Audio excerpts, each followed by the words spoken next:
Storyteller's Thread, a monthly podcast devoted to young adult literature and the art of storytelling. I'm your host, Sean Connors. On each episode, we invite an author for young adults to take us inside their work, and in doing so, to talk about their writing process, their inspiration for writing for young readers, and the general ins and outs of earning a living as a professional storyteller. So, whether you're a compulsive reader, an aspiring writer, a teacher or librarian, or simply a frustrated reader who's counting the hours until you get home and dive back into that novel that's waiting for you on your nightstand, this is the place for you.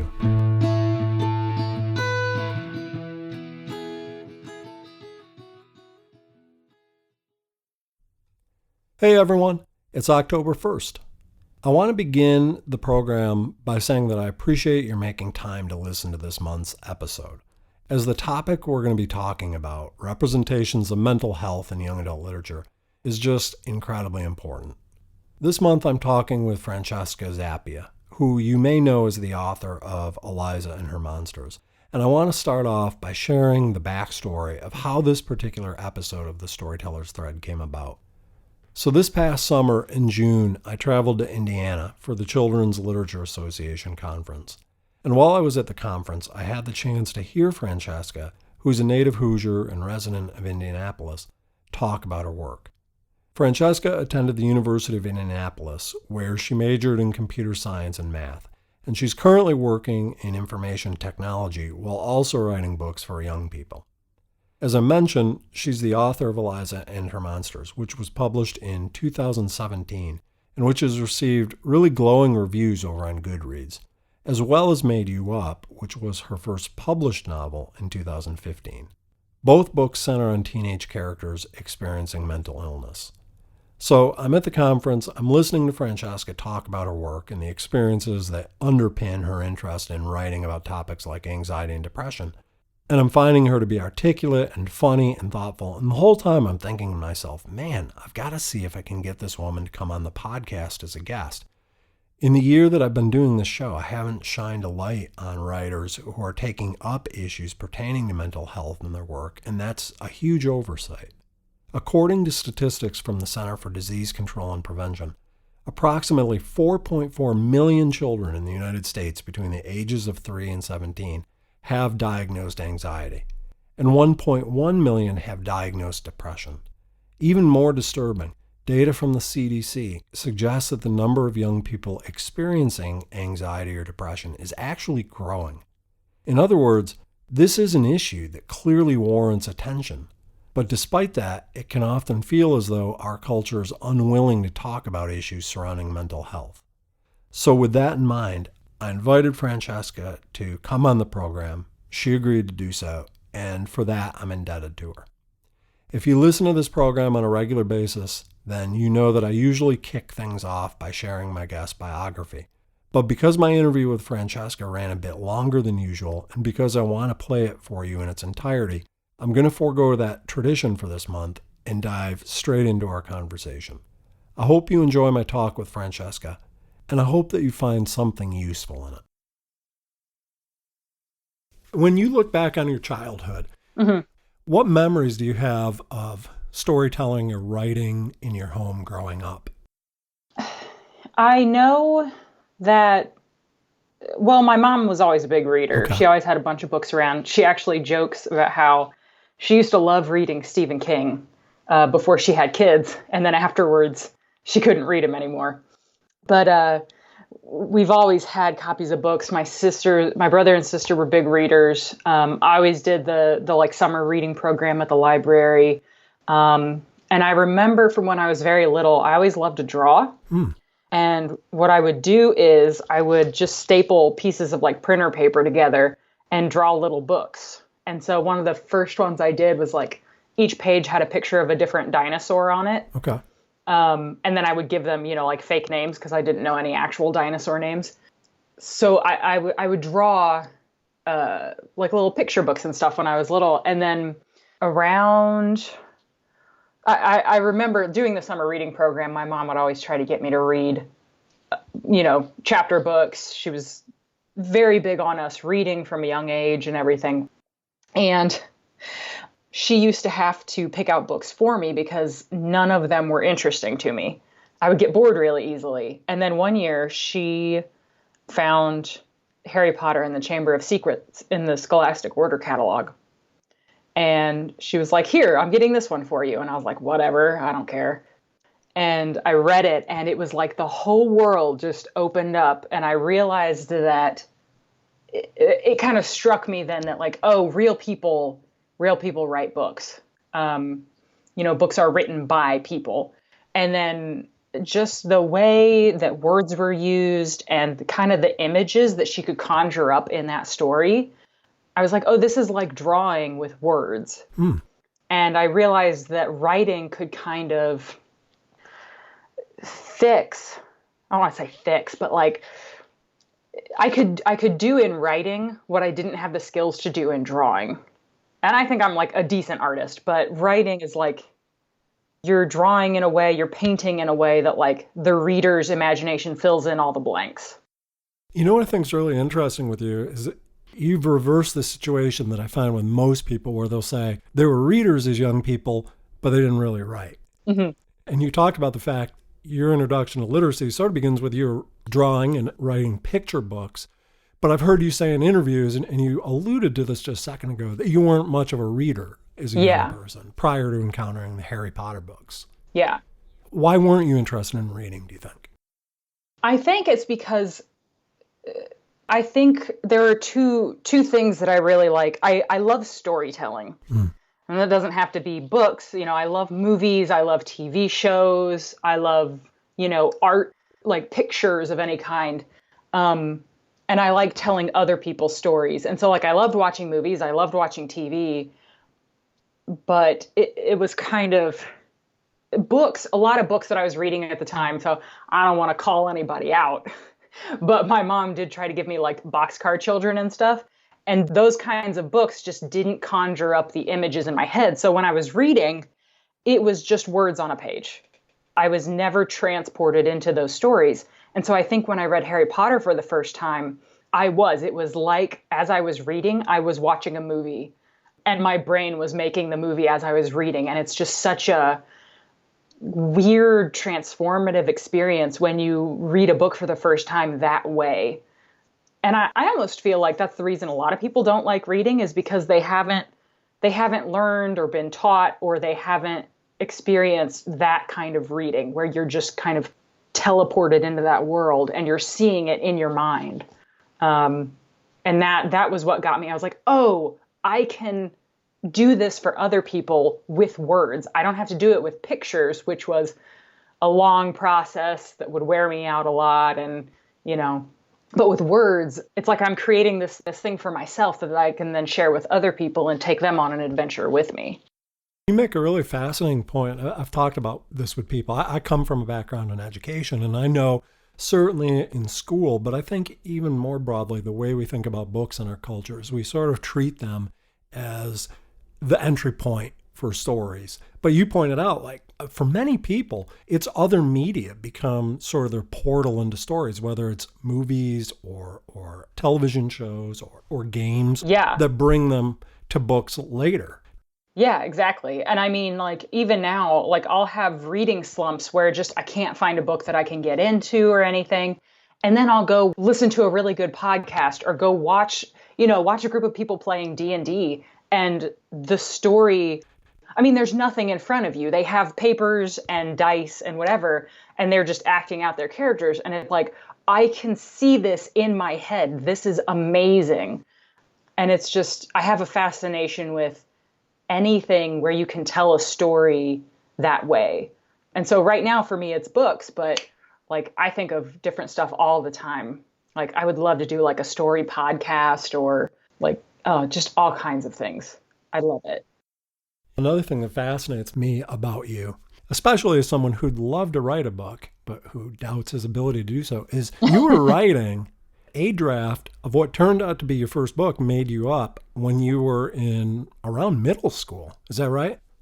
Yeah. So I wrote the very first draft of Made You Up, I think when I was probably about 10 or 11 because it was 5th grade. Okay.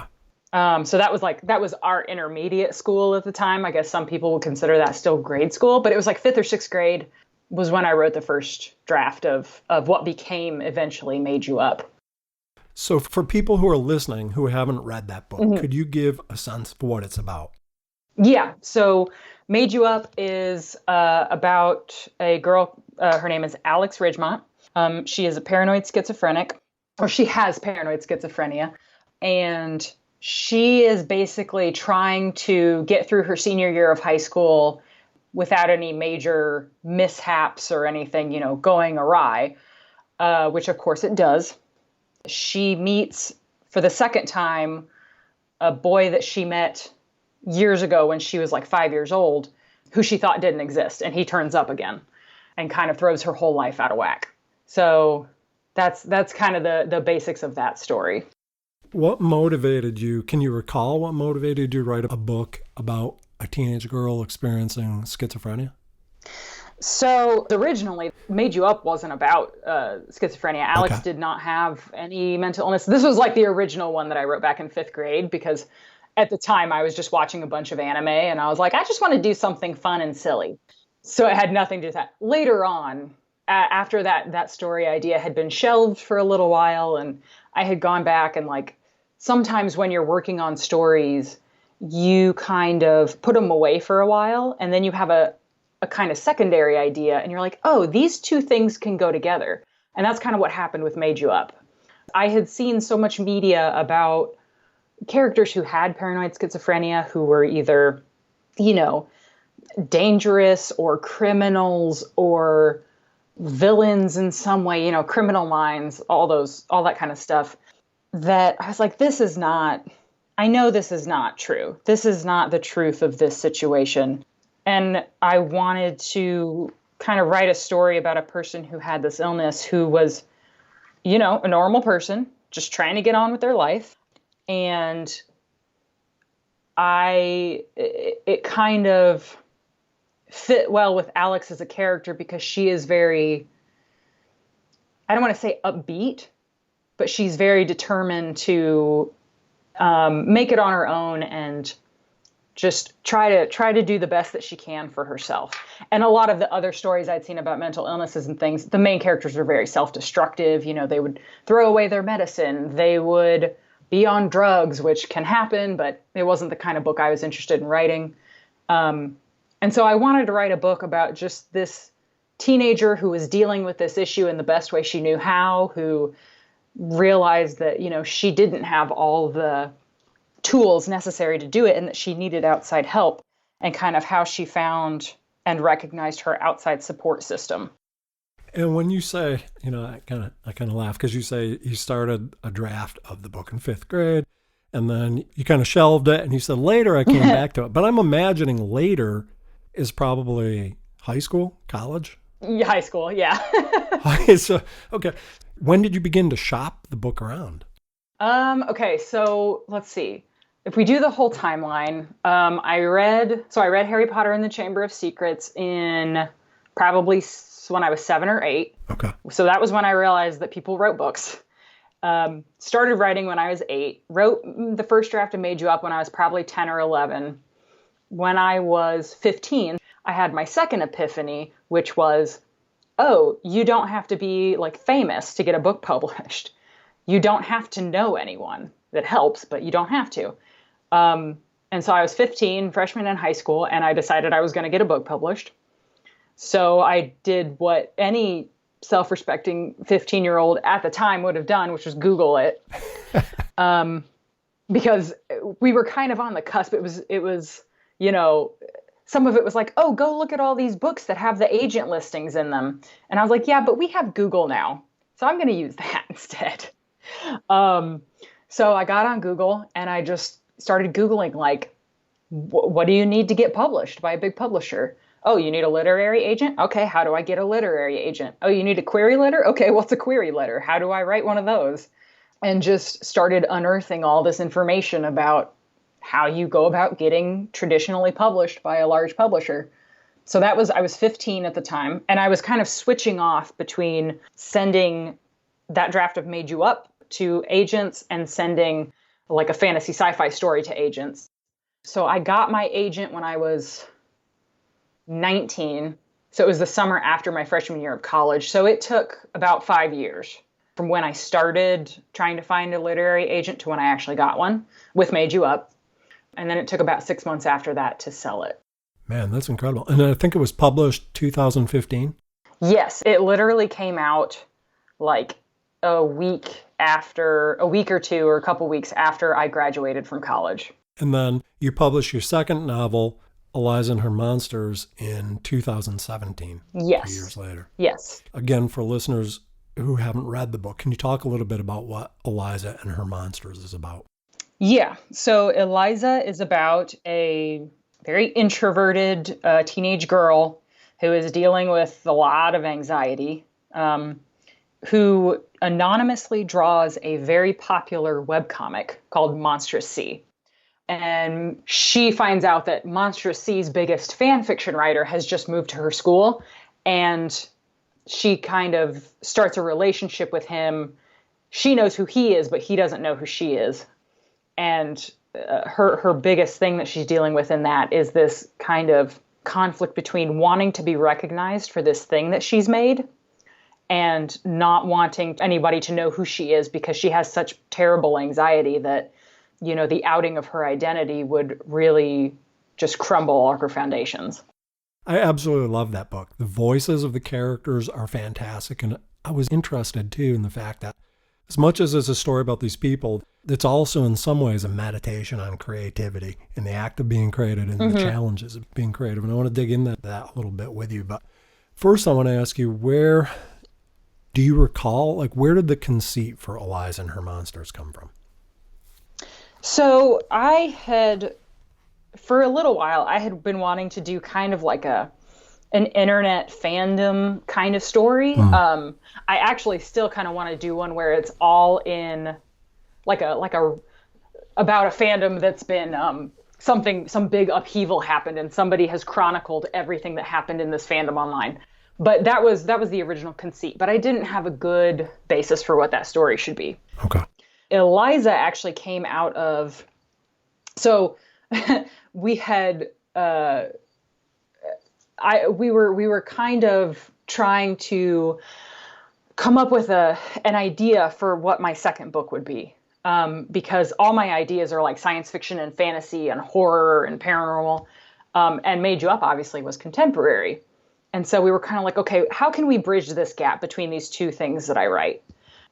And it was actually my agent and her assistant who were like, hey, you know, Monstrous C, the comic that Eliza draws, is actually your story, and it's something you love very much. Why don't you write a story about a girl who draws that and like something about her? Mm-hmm.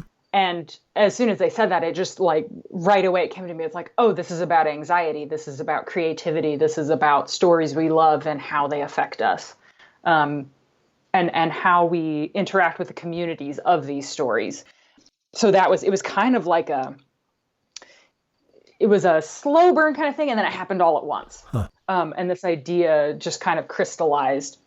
And it's weird to think about it now and to look back on it and just how nearly autobiographical it was in some parts in terms of like how Eliza feels about the things that she's made, her anxiety, her like thoughts on certain things, especially her thoughts on Monstrous C. Like basically everything she says about her webcomic and her drawings and everything in there are things that I have thought about Monstrous C in the past, because that's the story I've been working on since I was like 8 years old. And it's like one of my favorite things I've ever made, and I'll love it forever. And I gave that to her because I knew that would make her feelings more real if I could write about that particular story. So you've shamed me even further. Earlier I said I was embarrassed by the fact that I want to write a novel, and you were doing it at 10, but now you reveal, in fact, you were writing your first story at 8 years, at 8 years old. A real boost for me there. Well, it wasn't any good, so don't worry. So, you know, given that Made You Up focuses on a character experiencing schizophrenia, and Eliza focuses on a character who's who's wrestling with anxiety and I think even arguably feelings of depression Yes, at times. definitely. Mm-hmm. You know, it begs the question, to what do you attribute your interest in exploring the lives of characters who are experiencing mental health issues? Where does your interest in that topic come from? I think it's partly to do with just go back to the storytelling thing, just to be so interested in characters. And to be interested in characters, you have to be interested in people and feel empathy for people. But also I think it's, a personal thing, because I mean, I realized, I said it in the so I gave the speech at the conference about, basically my own struggles with anxiety and how that's affected me, and how I would like to explore that for other kids who don't understand that that's what they're going through. Because when I was growing up, I didn't know that I was having panic attacks. I just thought that was something that everybody had to deal with once in a while. And so I think I've always had this interest in the way our minds work.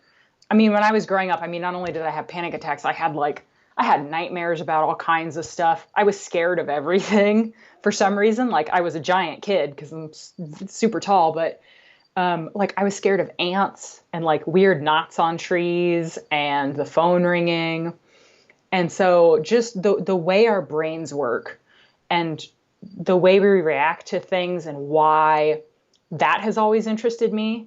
And then as soon as I started realizing these things about myself, like that I did have anxiety, that once I knew like what depression felt like, and how to recognize it and how to recognize it in other people, it's just like this whole different kind of viewpoint opens up where, you realize how many people don't know about this stuff, and they don't know that they're, suffering this, because it is a real problem. And so anytime, like when I get letters from readers that say, that either, I helped them through a rough time, or even that like they didn't know that they had anxiety, and then they read this and they were like, oh, I feel this too. That just means, I feel like that's the whole point of it. It's kind of like the point of stories is that we can see ourselves in them. And that we can, learn from them and hopefully grow when we read them. And so if that's what these can do for people, then I'm pretty happy about that. You make such an important point, too, that I want to pursue a little bit here. The role of stories can play in helping us to understand these sort of things about ourselves and about other people. But that's contingent on access to those stories. And you've talked about the fact that growing up, you lacked access to books that would have helped you to better understand your experiences with anxiety. Do you think that situation has changed for young people today? When you look at the landscape of contemporary young adult fiction, do you sense that issues related to mental health are receiving more attention than they have in the past? Oh, absolutely. Yeah, definitely. Because when I was younger, like young adult wasn't really a thing. It didn't become a thing the way it is now until Twilight came out, which was when I was in early high school. I mean, I needed these books way before that, but even then it was still more, paranormal and then dystopian. And then only recently, in the past few years, we've gotten this just amazing kind of boom of contemporary books that deal with social issues, on all kinds of diversity, and especially mental health issues, and doing it better than we've done it in the past. Because again, there have been plenty of stories with characters with mental illnesses where, they don't get the help they need, or it's very romanticized, or they throw away their medicine, or they, love cures all their ailments. And so now I think we definitely have we have a wealth of books that are telling these stories in a realistic way, and in a way that people need to hear to kind of help everybody, not just the people who, have these problems, but people who don't, who maybe, can use that window to understand what it's like.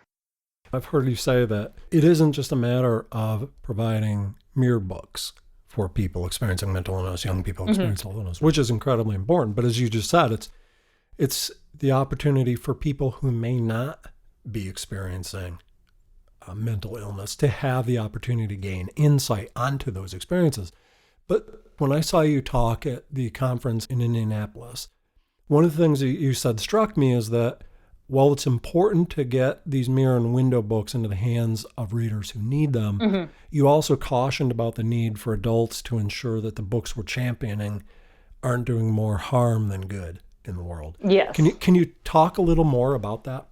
Yeah. So, I mean, like I said, there's so many ways, and I can speak kind of about the mental illness part of it because I feel like I've read more of those books to have a little bit of a better grasp on it, but just avoiding those books that have those tropes. And like, I think as humans, we have a tendency to, especially if we aren't completely educated on the issues, we have a tendency to gravitate toward stories that are more,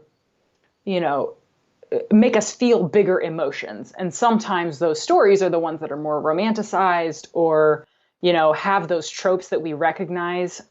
Basically, it's this idea of when you have read a book about an issue of some kind and you think, wow, this book is great. I think this would help people who have this issue. And if you're not totally educated on these problems, it's always a good idea to go out and find other reviews, find reputable sources who have read and reviewed the book and, just see what they're saying about it. Make sure there aren't any tropes in it that are harmful. For example, the throwing away your medicine trope. So this is a big one. And I don't know that people who haven't dealt with mental illness or mental illness medication would think of this as a bad thing. So the trope is that, a person who has a mental illness of some sort goes on some kind of journey and decides that they've self-actualized, they're healed, they don't need their medicine anymore, and they throw it away in a moment of pride or whatever.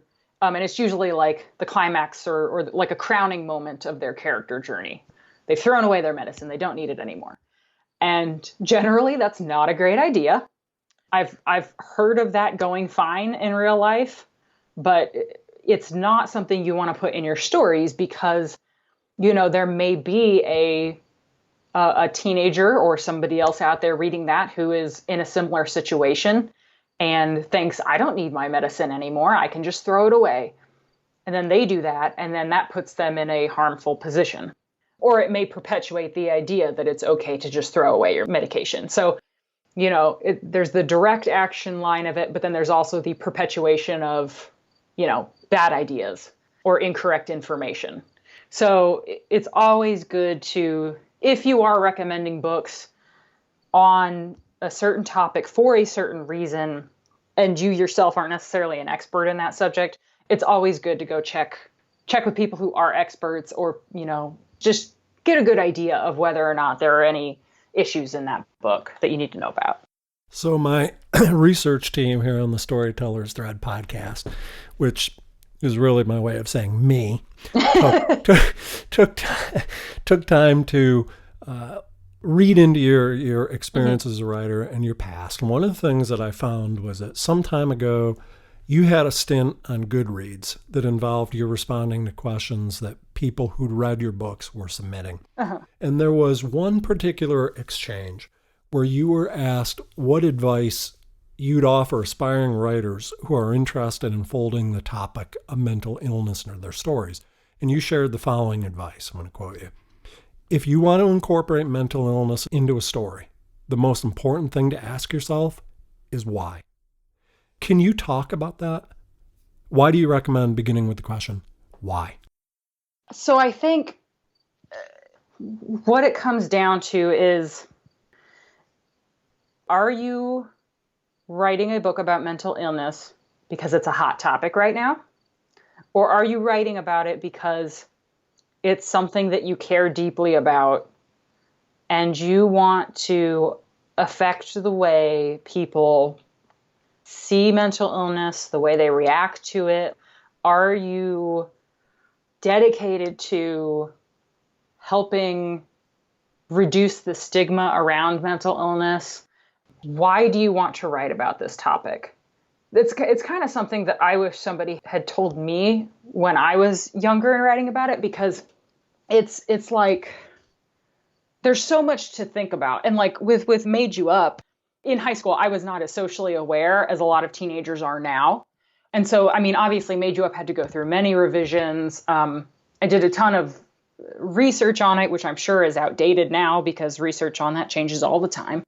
But if you're going to write about this just because it's popular or just because, oh, you think you can make a extreme story with this, like, oh, this story would be so cool, that's not really a great reason to do it, because there's so much writing on it. And it's been used so many times in the past as just that, the plot twist. And it's like, it's not about the plot. A mental illness story is not about the plot. It's not about what quote unquote crazy things you can make happen. It's about the characters and what they have to go through and what they're feeling. And so I guess that's like the first stop question is, why do you want to write about that? I'm curious, from your perspective now in life, are there things that you would do differently if you could go back in time and work on Made You Up? Oh my God, yeah. Yes. Honestly, like, I don't even know if I would have written that book. Like, I probably wouldn't write that book now. It would be about something different, because now I would think, I would be too... I think right now my thinking on it would be, I think there are other people out there writing this story better. There are other people out there who can write this story better than me. And I love Alex and Miles, and so I would probably just put them in a different situation, And I love that story, but it's like, I don't know that I would do that. Whereas with Eliza, because that's something I've experienced myself, because of that it is so much nearly autobiographical, that felt like my story to tell. So, yeah, I mean, there are things in Made You Up I would love to change now that I was just like, man, we were right on the cusp of all these really smart, insightful, like, social movements and just more information being available. And yeah, I think now I would just say, this is someone else's story to tell. And I am glad. I don't want to say, because a lot of people have come up to me and said, like, this story helped me. This story really means something to me. I've had people who have paranoid schizophrenia come up to me and say thank you and just express how grateful they are. And I don't mean to belittle their enjoyment of the book in any way. But yeah, it is kind of a, like, it certainly wouldn't be the same story if I wrote it now. Let's say that. I'm getting a little ahead of myself here and talking about craft, but I want to follow up with something here, because I'm just talking to you, having heard you talk, read interviews you've done. One of the things that strikes me is you're incredibly thoughtful about issues of representation and how you approach them as a writer. And that led me to wonder, as a writer, I'm sure you, even today, worry about inadvertently reproducing a problematic trope associated with mental illness. So what kinds of things do you do to mitigate against the likelihood of you doing that? So, I mean, one of the most important things is to have sensitivity readers. You do use those? Yeah. Okay. So I have some, and then after I send it to my agent, they have some that the agent uses. But yeah, the first thing is just to have sensitivity readers and have people who are on the lookout for things. And I mean, there have been times, like in the writing of my new book, people would point out things like, hey, this is a little, just check what you're saying here with this kind of thing. Like, this is putting across this idea, this is doing this. And then you just go in and rework things. And so that's kind of the first thing. I mean, I try to stay as up to date as I can on different things. If I know I'm going to be writing about a certain topic, obviously I go in and do research on that, try to see what studies that have been done on that. I try to find as much information as I can, basically, about that thing. Just make sure that I'm not committing any of the big no-nos. And then, let sensitivity readers catch things that I may not see. that I'm sure I don't see. I don't think, I've seen some people say that like, oh, I just won't put it in there because I'm afraid of doing something wrong. And I don't think that's right, because then, you're just shutting out representation of that thing entirely. But it's like finding that balance between, okay, this is going to be in there. The story isn't about that, so I'm not trying to tell somebody else's story, but I am trying to show this thing in an appropriate light, realistically, and this thing is being represented in my story in a good way, in the right way. I want to follow up. I want to talk to you about something you just said about writers maybe sometimes shying away from addressing the issue, right? Yeah. So, I don't know, a couple episodes ago on the podcast, I talked with A.S. King.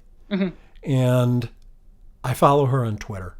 And last month, in honor of Suicide Awareness Week, and in honor of her daughter Gracie, who passed away just under a year ago, she posted what I, and I think many other people, thought was an extraordinarily brave thread on Twitter, in which she talked at length about how mental illness affects young adults in this country. Right. And she noted that suicide's the second leading cause of death for people between ages 15 and 34, and the third leading cause of death for 10 to 14-year-olds.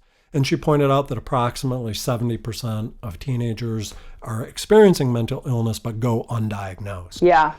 But in spite of the incontrovertible evidence that mental illness is a significant problem for many people and many young people, we as a society aren't willing to talk about the issue. Yeah. Why is that, do you think? I think it's like a lot of long-standing, it's just it's just baked in. It's just, because like, I know here in Indiana, so growing up, here were the things. You did not tell people about your personal problems. If you were struggling, you pulled yourself up by your bootstraps. You sucked it up. That's how I was raised. So basically, up until I went to college, I didn't even know that I was having those issues. I thought that was just something everybody dealt with, and you just sucked it up and got over it. And you didn't tell anybody about it because nobody is supposed to know about your problems. And I think a lot of places are like that. I think that's just kind of a way that, from the past, that people just kept raising their kids that way. You don't talk about this stuff. It's not a real problem because it's in your head. It's all just you not wanting to do something, or it's you being a brat, or it's you, whatever. And we're just getting to the point where we're saying, no, this is a real problem. This is actual like brain chemistry issues. This is issues with, the way we think about things, the way we think about ourselves, with how much time we spend on social media, with what importance we put on certain things and aspects of our lives that aren't important at all. It's this whole concoction of like our society coming down on us and saying like, this is the way life is. Don't talk about it. And it's not sustainable. Like you said, just reading off those stats, it makes me so sad, and it makes me so angry that it is that way, because it's just like, God, it is the worst. It is the silent killer. And it doesn't have to be that way. And you touched on, and I think really the heart of what A.S. King was addressing in the Twitter thread that I shared, is that as adults, we need to listen to kids. Yes. When they tell us they're struggling. We need to take their struggles seriously. Yes. And to talk with them about the issue. Yeah, exactly. And don't, because it's like, and I still catch myself doing this sometimes, of saying like, those teenage hormones, like you're just being a teenager. And it's like, yeah, part of it is teenage hormones. And, it's a time of great upheaval. But at the same time, it's like, they're not just saying things just to get attention or just to, be annoying to you. Like, if something is wrong, like, you know, talk to young people, talk to your teenagers, talk to your kids. Like, and I'm not a parent, but I imagine it can be tough when your kids don't want to talk to you, because I know I didn't want to talk to anybody when I was a teenager. But it's like, I think it's part of that thing of just like giving them an open door, saying, I'm not going to judge you for this, and proving it to them. Because, you can say, I'm not going to judge you all you want, but if they feel like you are, then they won't tell you. We just have to learn to be more open and to make it, and I hate, like, you talk about safe spaces and then other people turn it into a joke, like, oh, you're going to get triggered, you need your safe space. And it's like, yeah, dude, I do need a safe space. Like, we all need to be able to talk about these things. This is a real problem.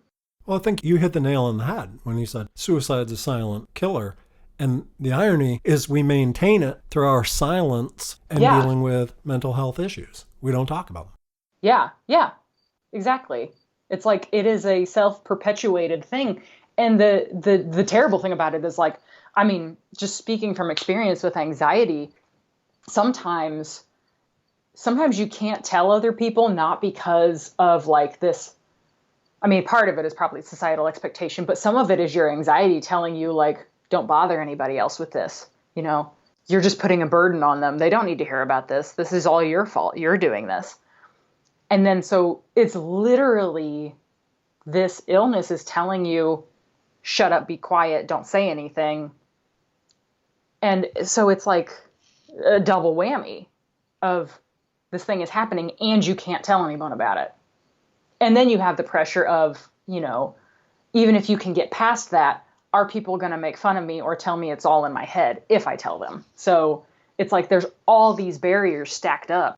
And it's like, come on, we can make it easier by getting rid of some of these. Like, let's make it as easy as possible for people to get help. Well said. I want to shift gears here, and I want to talk to you about how you approach the work of writing in the time that we have left. Yeah. I was curious, have you reached a point where you're able to write full-time, or do you balance writing with other professional work? So I do have a day job. I actually work in IT, which people find funny because I got my degree in computer science and math. But I have a day job. I don't write full-time because for a long time, I was like, that's what I want to do.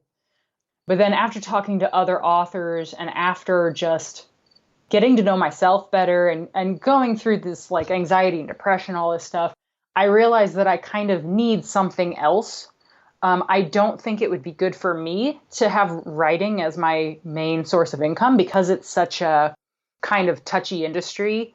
And it's very if you're going to write full time, you're going to be on deadlines. And the thing I realized that I couldn't do is draft a book on a deadline. I cannot be under contract for a story unless it's like a series or something. I have to be able to write the book at my own pace and my own time, let it formulate, and then, we sell that book once it's done. I can edit on a deadline, no problem. But for the most part, I think, at least for the foreseeable future, I'll probably stick to this where I'm kind of writing in my free time and then, working during the day. As somebody who hasn't figured this out, I'll admit, how do you juggle your work schedule with your writing life? Do you have strategies you use to ensure that you're able to protect your writing time and be productive? Yeah. So, luckily my job is pretty much like I go in, I leave. After I leave, I am not at work anymore. So that's like, it's keep your work at work, don't bring it home, which is really easy for me because I just don't check my email when I'm at home. I don't check my work email. I don't look at my messages from anybody at work, which is fine. Then, but it's definitely one of those things, like, you leave your work at work. When you're at home, you take your relaxation time. And then usually I will try to so like recently what I've been doing is I'm trying to kind of feel out a character for a new book that I'm working on. And so I've been, every night when I go to bed, I'll come up to bed at like 8:30 and sit here and, work on some like backstory scenes for that character. And that works for me right now. Just having like hour and a half, 2 hours before I go to sleep to kind of work on that stuff. When do you write? Do you like to write at night, or are you a morning writer? Or Well, I think I write the best at night. The problem is I'm always so tired that I start writing and then I fall asleep. Late at night or early in the morning, I can write. Usually any time that everything is quiet and there's nobody moving around.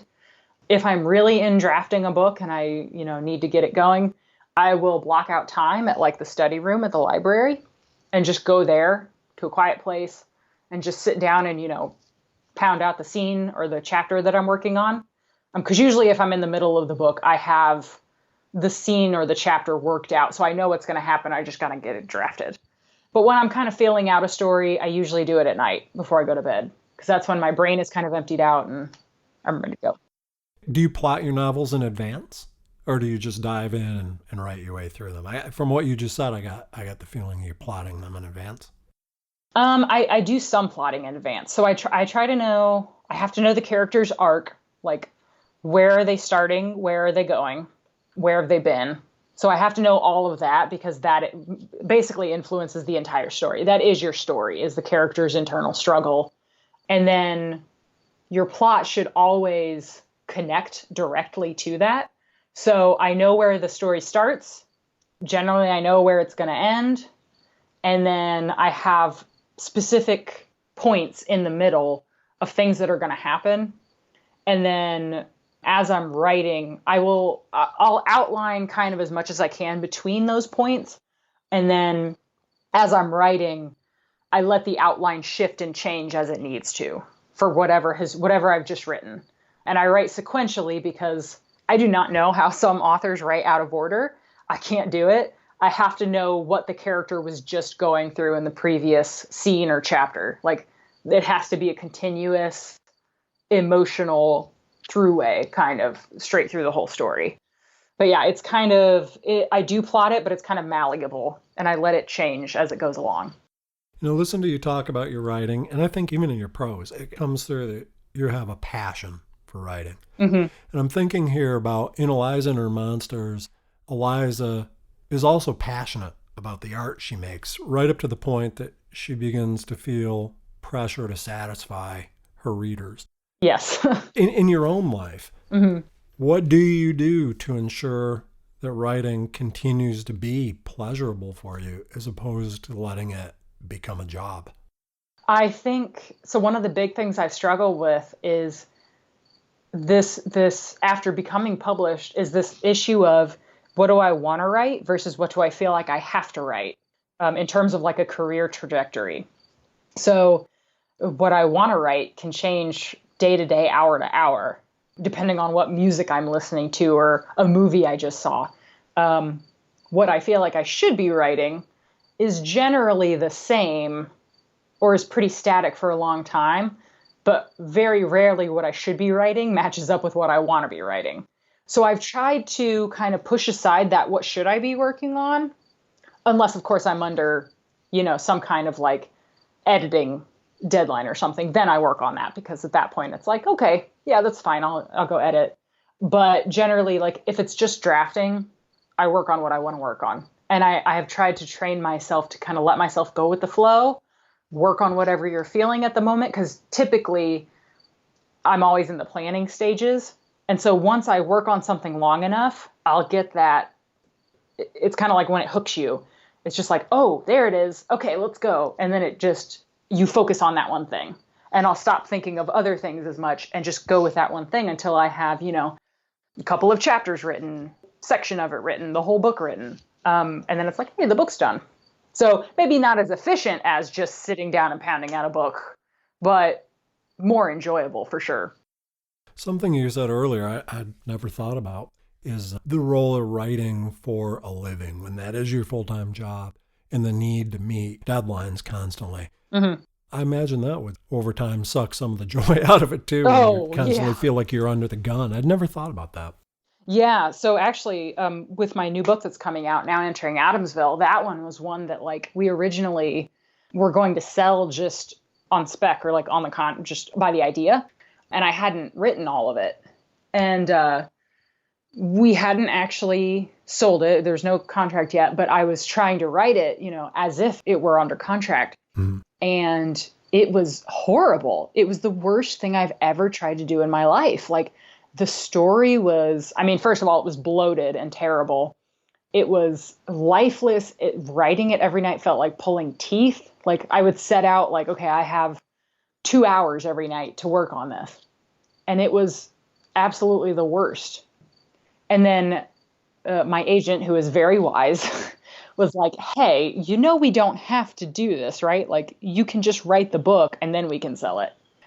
So I did that. And as soon as I did that, and like we changed some things around, did some concept edits, and then I just wrote it for fun. And then it actually came together and I was like, oh, okay, I get it. And then it was enjoyable again. That's a perfect stepping off point for a question I had. And I want to go back to Eliza and Her Monsters here for a second. After Eliza's revealed inadvertently to be the creator of Monster C, she's essentially paralyzed and unable to finish the comic, in part due to the pressure that she feels to produce a work that's of high enough quality to satisfy her fans. Do you ever allow yourself to think about how readers are going to receive your work? Do you ever go on sites like Goodreads and Amazon and read reviews? Every once in a while I'll see a review because somebody like links it to me on Instagram or Twitter or whatever. I generally I don't look at reviews that much because it's like, some people are going to like it, some people are going to hate it. I try to, sometimes I'll have like a friend of mine go and like read good and bad reviews just to kind of get an idea of what people are saying. Like, what did you like about it? What didn't you like about it? That kind of thing. But for the most part, I try to, stay away from reviews because it's like, for the most part, I believe that reviews are for readers and they're not, they're not for me. They're for the readers. They're for other readers to decide what they want to read and to have discussions about books. And that's fine. And I try not to worry too much about, are they going to enjoy this book? Because I figure the way I try to look at it is, if I enjoyed writing it and if I enjoyed spending time with the characters and if I would want to go back to that world, then somebody else will too. So, I'm not trying to please everybody. But, I feel like there's a niche out there for everybody. And if, I will find those readers who, enjoy my books and they can read them and that's fine. And I have noticed some people saying that, like, a lot of people really loved Eliza and I love Eliza. And my next book is a little bit different. It's, it's paranormal. It's got some like horror, paranormal mystery elements. And it's not quite like Eliza, but I have seen people saying like, this isn't like Eliza, but I still liked it. And I think that's what I'm going for. It's like, I don't feel like any of my books are going to be the same as the last one, but it's still going to be my characters. It's still going to be my storytelling. And I hope that's what people will come back for. On a related note, for an episode of this podcast, I talked with Ashley Poston, who got her start writing fan fiction before she published her first novel, Geekerella, which has turned out to be a really big hit with readers. And in the course of our conversation, she alluded to the challenges that can come with being an author in an age of social media and email, which makes it a lot easier for fans to interact with you, but which also can erode your private space, right? Yes. And it struck me that's actually, as I was reading Eliza and Her Monsters, that's something Eliza struggles with in the book. Mm-hmm. I've heard other creators too talk about pressure they feel to maintain this online presence. With that in mind, do you feel pressure to be active and visible online? And if so, how do you balance the need to be a public-facing figure with protecting your writing time and your privacy? So yes, this was a big thing. So like the worst, this was actually, so like the worst time for my anxiety and depression was probably like late mid 2017. And part of the reason for that was because of the pressure to be a public, like to be on all the social media, to be interacting constantly, to be answering all these emails, and what I realized in working through that time and getting better from that is that, like, I think that's one of those misconceptions we have when we're on social media for too long, is that social media is the only thing that matters, and that, it's the most important thing to be on there. And if you're not accessible, nobody's going to like you anymore and you're going to become irrelevant. And it's like, I'm sure if you closed yourself off entirely and never spoke to anyone again, that might make it a little harder to be, well received and to get, outreach that you need. But at the same time, I stopped going on Twitter as much. I check Twitter every once in a while, and I'll post there whenever, if I have like an event coming up, or, if there's a giveaway for one of my books or something, I'll use it for that. But I don't really post anything on there anymore. Like, I don't really hold conversations on there anymore because it's just too much. It's a whole nother world in there that you have to learn how to navigate and really it reminds me of like the stock market. Like, if you're going to play the stock market, you got to be in that all the time. Like, you really got to be watching it. And that's what Twitter started feeling like. So I got off of there. I stayed on Instagram. I post every once in a while on Instagram because, it's just pictures. I'm just take a picture of my book, whatever, like, if you like it, you like it, whatever. And I just kind of taught myself slowly how to get to a level of engagement that I was comfortable with, and learn how to say no, and learn that it was okay to say no to, event requests or other people asking for book blurbs. Like, and I still feel bad when I say no, but sometimes it's like, you just got to realize, like, I'm too busy. Like, I would love to do this, but I'm too busy, or, I'm just really stressed out right now. This wouldn't be mentally good for me. So it's just a process of, learning to listen to your own mind and body, and learning how to say no politely, and understanding that not everybody's going to be happy about that. And understanding that, there are going to be people who want to have more contact with you, but you don't necessarily owe them more contact, which can sound mean, but at the same time, it's like, I will write you books till the cows come home, but, I won't necessarily answer your email. I think what struck me about when Ashley made this same point that you're talking about is, that I think we as fans get excited about authors or books and can lose sight of the fact that there are other people on the other end of the social media. Mm-hmm. And she talked too about it's very different to be an independent creator with fans who are able to access you more readily than it is to be a creator, behind the firewall that a corporation like Disney puts up. Right. Where you can be more protected. Right, exactly. Creating something big, being like, a screenwriter or something for a huge big budget movie, where the forward facing thing is the studio or the brand or whatever. Whereas as an individual creator, you are the brand. And so that even further separates you from your humanity. You are more of a concept to other people. And there's, the whole thing online about like selling yourself, and just the idea of like, vlogging and things like that, where it's just, you're just going about your life and doing things, and your life becomes something that people want to tune into. And it's kind of recognizing like, I'm not interested in that. I'm with you. Yeah. We're living in a society where the expectation more and more is we commodify ourselves.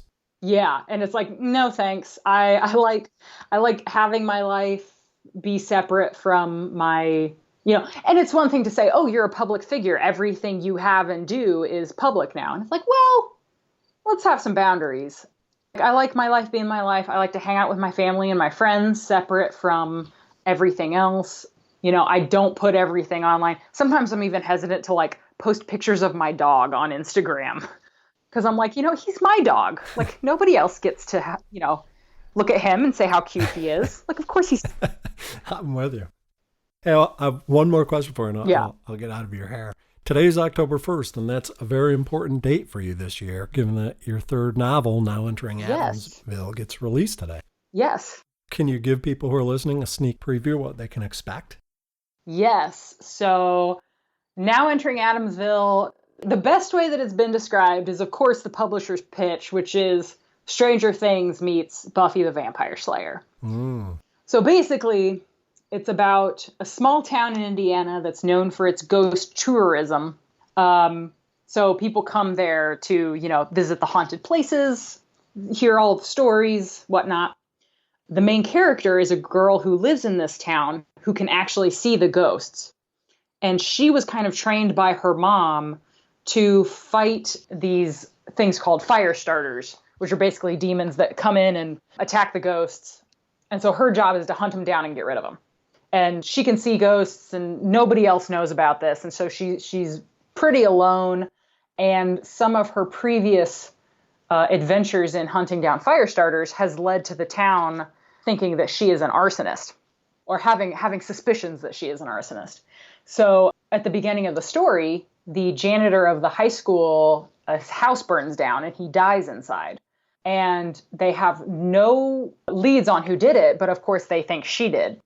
So she has been framed by a fire starter for the death of the high school janitor. So she has to clear her name, hunt down the fire starter who did it, and save the town. And complicating all of this is the fact that her mother disappeared 5 years previously, and so she has basically no help except from her annoying ghost hunting cousin, Artemis. So this sounds like a new territory for you as a writer. Yeah, I love ghost stories, and I love mysteries, and I love just angry girls who just stomp around town. And so that's what this book is just my ode to Indiana and to ghosts and ghost stories. And Zora, I think this idea kind of started with Zora, the main character, because she's just such a strong personality in my head.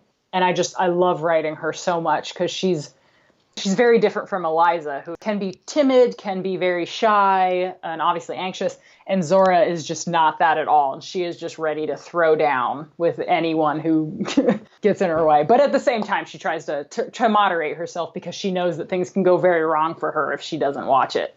Well, I'll tell you what, if people are telling you that their enjoyment level with the book was on a par with Eliza and Her Monsters, then I'm even more excited to read it. I pre-ordered it, so I should be getting my copy in the mail any day, and I cannot wait to check it out. Well, thank you. Thank you for taking time to talk with me, Francesca. Yeah. I really appreciate it. No problem. Thank you for having me. And with that, we've reached the end of this month's episode. Thanks again for listening, and a very special thank you to Francesca for coming on this podcast. If you're not familiar with her work, you should definitely rectify that. In the meantime, I hope to see you back here next month, when we'll continue to talk about the craft of storytelling for young people. Until then, enjoy the fall weather and happy reading.